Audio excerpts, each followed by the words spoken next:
Welcome back to MarkOneModels. Recently, I'd started work on the AMT 1960 Chevy Nomad Wagon, and honestly, that's what I thought I'd be working on this week. However, yesterday afternoon, Madhouse Miniatures had posted on Facebook a picture of the box for this very kit. He's usually got something fairly amusing to say on a variety of modeling topics, so of course I clicked to see the rest of the message. Instead, he was posting about having a contest, and the Nomad would be the prize. What was the contest about? Coca-Cola model kit builds. But he even opened it up to just having used the decals from one of these Coca-Cola kits. It didn't even have to be a new build, just one that you got ready to share. The only rule was that you couldn't post it until this coming Monday. By the time you see this, that Monday will have passed, and who knows, maybe I'll get lucky. For this build, I knew I didn't want to just build a Coca-Cola kit. I wanted to go at this in a different route. I knew exactly what I was going to do. In my collection of kits, I know that I have several kits that were Coca-Cola themed, and usually they come with some kind of accessories to keep on theme. And that's where I was going to shine.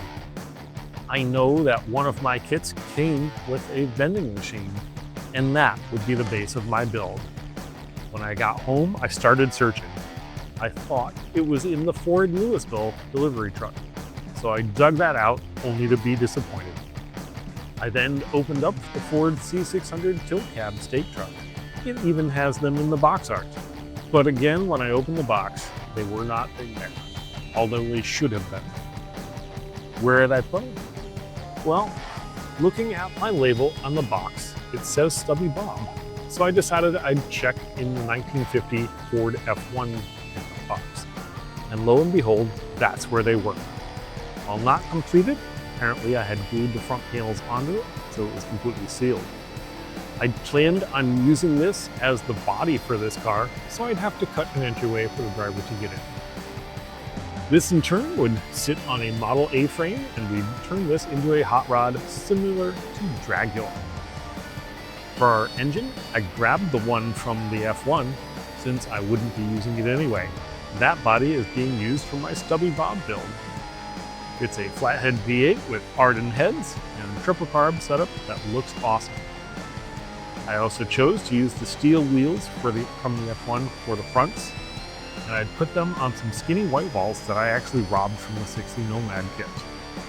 For the rears, I chose to use the slicks and some mag wheels from the Mr. Norm Supercharger, another kit that I've been robbing parts from. We'll get back to the build in just a moment, but I wanted to take a moment to remind you that if you like these videos, feel free to give a like and subscribe and share with your friends. Don't forget to make sure your notifications are turned on so you won't miss an episode. You can also follow along on our Facebook, Instagram, and Threads pages, and you can find those on the links in the homepage. Now let's get back to the build. For the chassis, I chose to paint it red to match both the Coke machine and the steel wheels. Axle assemblies were done in satin black and linkage parts in silver. The engine was done in Ford blue, but when it came time to install the headers, I could not locate them. So I sourced a chrome set from a 1941 Woody kit that was also a parts kit. The interior of the soda machine would be silver, like the real one would be anyway. I added a 3-spoke wheel from a damaged Scirocco kit and a seat left over from one of my deserter builds. The shell of the soda machine would be painted to match the box art on the C600 kit, mostly red with a white stripe towards the front, wood grain on top, and keeping all that cool signage and button selectors intact. My 1941 Woody parts kit provided several other items as well. I used the windshield by cutting it down to fit the width of the machine and mounted it speedster style. I also grabbed the mirrors, headlights, and taillights and marker plate from the Woody. Our exhaust was a cut-down version of the dual exhaust from the F1.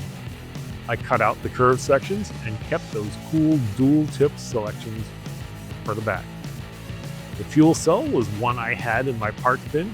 I believe it might be from some sort of a crazy VW bus build.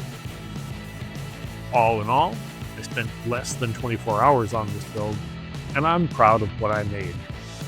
Most people could have taken more time with this with the weekend coming up, but I'll be tied up entirely through all of it with work. So I had to bomb through this on my one day off. Hopefully, the eyes over at Madhouse Miniatures will light up with pleasure, and maybe I'll end up with another 1960 Nomad to work on. So what do you think about this one? Is it up your alley or not so much? Have you ever built something in such a short time? I'd love to know in the comments. Thank you for your time, and thank you for watching Mark One Models.